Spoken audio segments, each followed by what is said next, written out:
Энэ өдрийн минь төргий дөрөвт хуулзалтын өдрийн.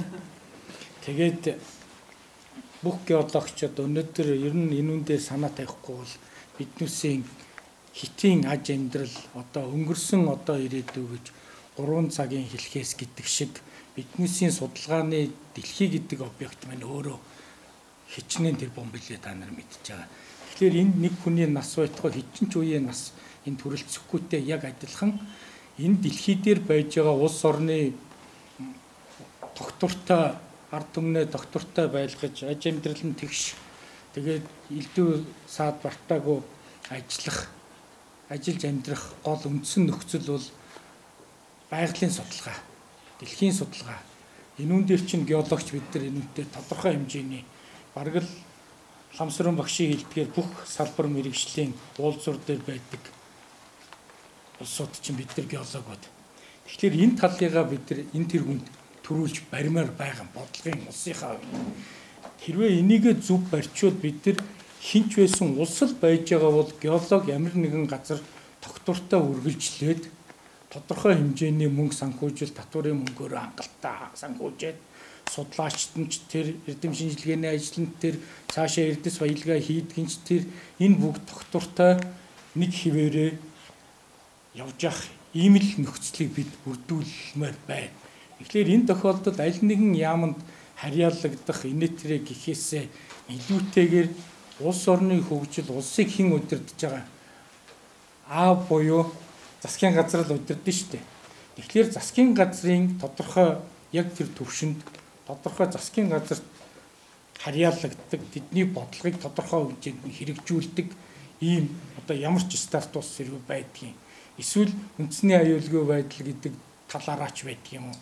Геолог, байгалийн шинжилгээ судалгаа, газар хөдлөлтөөс ахуулаад, ус өрний үерээс ахуулаад, ус нь бохирдож байгаа одоо Улаанбаатарын газар юуны 70-80% нь бохирдож байна баас шээснээсээ гэл энэ болгон чинь тогтвортой судалгаагүй энэ олон мэрэгжлийн буюу шинжлэх ухааны огцолцол дээр байгаа бид нар энийг нэгтгэж хийхгүй бол хин хийхин тэнд нэг дураараагүйгээд нэг юм олны өмнө яриад байгаа хүн их үү эн чинь өөрөө асуудал. Тийм учраас бид нар энэ тохиолдолд энийгээ зөв барьж нэгдсэн санаа зорилготой нэг бодолтойгоор энийгээ бодолцмоор байна. Аль нэг яамд геологийн алба гэж нэртэй байх уу, ашигт малтмлын хэрэглэх газар тэгж байх уу гэдгээсээ илүүтэй өөрсдийн ажлын үндсэн объект маань юу вэ? Бид нар эндээс юу гаргах вэ? Яадаг вэ? Эх орны хөгжил хүмүүсийн аюулгүй аж амьдрах төвшөнд аль нь байх уу?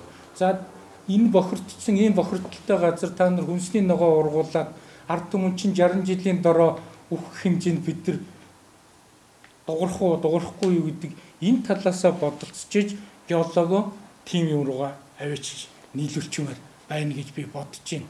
Зүгээр эрдэс баялаг гэдгийн цаана яг бид нар мэдэх гэж өөр улсууд бол шууд ашигт малтмал уурхаа гэж ойлгоно. Чулуу хүртэл эрдэсээс тогтно шүү дээ. Одоо фероксин, амфибол, нөгөө биотит, метитас. Гэхдээ энэ өргөн утгаараа бол эрдэс гэж болох гэдэг чинь шууд хүмүүсийн толгойд бол шууд ухдаг гэж тэр дундаа нөгөө элбэгдэржи ярьдаг 3 сая Чингис чинь ухдаг гэж л ойлгоно. Эрдэс гэхлээр ухдаг улсууд л гэж ойлгоно. Тийм учраас бид нар энэ нэрийг бас их болгоомжтой саяны шагаагийн хэлдэг болгоомжтой хэрэглэх олны дотор бас зөв үг хэлж байгаа хэллэгээ бас манай геологууд зөв хийх хэрэгтэй. Дээр нь аль нэгэн судалгааны ажил хийгээд талбай дээр очиход хамгийн дөрөнд нөгөөдөл чинь хаана ямар гавьяа байгуул юу ухах гэж байна. Болохгүй бол араас чинь хотго дөрөн дээгүүр буудан шүү гэж л шууд огтж байгаа болохоос биш. Өөр биднэртээ туучин цаг шиг илэгсэг одоо нүүж байгаа айлуудад нөгөө халуун савтай цай тавг бариад ирдэг байсан.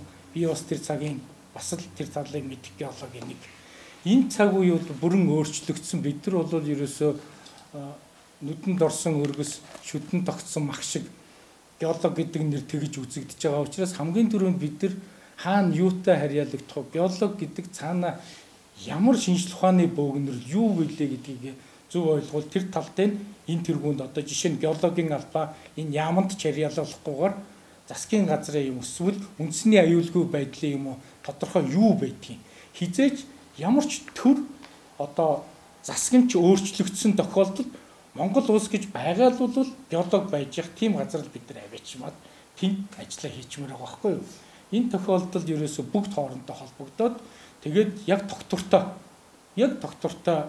хөгжил хиндээ цаанаас юунаас яхаа гэхгүй ийм байдалд л орно гэж бодож байна. Тэгэхээр энийг хамгийн түрүүнд бид нар айл ялдолоо бодоод хэрэгжүүлчмээр байна. Нэг утга нь. Тэгээд цаашаа задраад ирвэл бид нар өнөөдөр мэрэгсэн геолог Мөнхбат сая түрүү ярьлаа. Мэрэгсэн геологийн ёс зүй гэдээ би бас тэр чинь нэг нийт байгуулснаас нь хойш нэлээд хэдэн жил тэрүүнтэй нэр холбогдол зүйлтэй явлаа. Тэгэхээр энэ бол шууд нэг амиар нэг санаагаар гаргаад хийчдэг энэ бол ажил биш. Тодорхой үе шатлалтай эхэллээ. Эхлэлийн 1-р шат, 2-р шат. Одоо бол дунд шат буюу хөгжлийн шат буюу эд буруу зөвийг ойлгуулад яах вэ хөөгээ саяны Мөнхбаттай ярьдаг шиг тийм ажил руугаа бид нар орох нь зөв. Тэгэхээр хянамга болон хүчтэй эднэр дээрээ тавих шахалт болон ёс зүй талын хамгийн дөрөнд анхаарч идэг. Тэр хүн гарын үсэг зураад нэрээрээ тамгаараад дарцсан л бол хинч энэ хүний өөдөөс үг сөрөх янз бүрийн судалгаа хийх эрхгүйгээр тэр хүн чадвартай тийм хүмүүсийг бид нар мэрэгсэн зөвлөх хэмжээнд аваачаад тэр хүний чадамжаа дээшлүүлээд тэгээд тэр хүний нэр өөрөө бизнес, мөнгө, нэр хүнд бүх байдалтай холбогдож уялдаж чадах тийм л үйл ажиллагаа руу манай геологууд зөвлөхүүд мэрэгсэнгүүд орох нь энэ зүйтэй. Энийг бол яг одооноос эхлээд тодорхой шалгууртайгаараа байсан энэ зөв. Тэгэхээр энэ тохиолдолд энэ нэр хүнд маань өөрөө хүчтэй энэ геологуудын нэр хүнд маань хүчтэй болоод ирэх тохиолдолд энийгээ дагаад уулынхан энэ нөөц нь батлагдаагүй. Батлагдахгүй энэ худлаа хийдгээ. Орон нутагт очиод энэ ингэдгээ гэдэг ярианууд айжимдаа өөрөө алга болно. Бид нар ч гэсэн орон нутгийнхантай малчиттай ярихад тэр хүн хинтээ яах вэ? Та нар жишээ нь Боржингоос гарч байгаа усан дотор хамгийн цэвэр усал ууж байгаа шүү дээ. Тэгээд дандаа ийм байж байгаа тохиолдолд доороо нөгөө элементийн найрлага эргэлт нь юу вүлээ? Өвс ургамал чинь дандаа боржинтээр байж байгаа тохиолдолд яаж сул байгаа юм дээр чинь яаж өвс чинь үүсэх юм? Мал чинь юугаа идэх юм? Гэх мэтийн химийн элементтэйгээ холбогдож нөгөөдөл тайлбарлаж байгалийн шинжилх ухаанаа бид нар өөрсдөө нөгөөдөлд ойлгуулахгүй бол ухаан хатан тэрний чинь энэ талд ийм гэж явчвал биднээсээ хинч ойлгохгүй. Тэгэхээр бид геологууд бүх юм дээр амьдралтай нийцсэн. Бид нар амьдрал дээр нэгэнт олонний дотор байж байгаа учраас яг эннээсээ бодсон бодлого тэр дундаа манай сургалтын бодлого бол цэцэрлэгээс нь эхлэмээр байгаа байхгүй юу?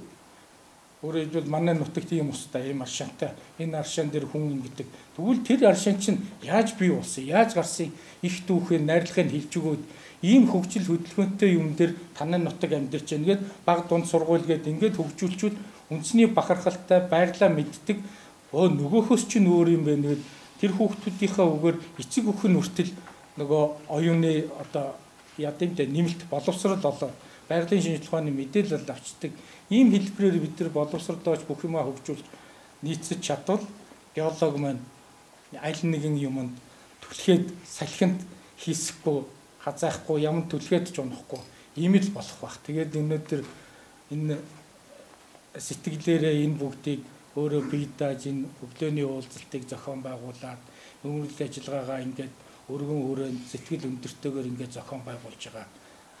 Эрдэнэ баяртаа мөн хамтран зүтгэгчд нь тэгээд энэ бүгд орж ирээд хүмүүсийн сонирхлыг татаж шинжилх ухаан судалгаа бүх зүйлийг ингэж шилж байгаа маань ер нь цаашдаа бид нар өнгөрсөн одоо ирээдүйд л явдаг болохоос хүн болгон А гэдэг гараанаас гараад бүхэн үхтлээ эхнээс нь судлаад байвал геолог хөгжихгүй. Яг адилхан энийг бүгд дороо анхаарч мэдсэн болсныгоо болдогч болдгоо ч хүн болгонд хэлж үгээр одоо тийм одоо мэдлэг туршлага хийж яваасаа гэж та бүхэндээ хэлье. За баярлалаа.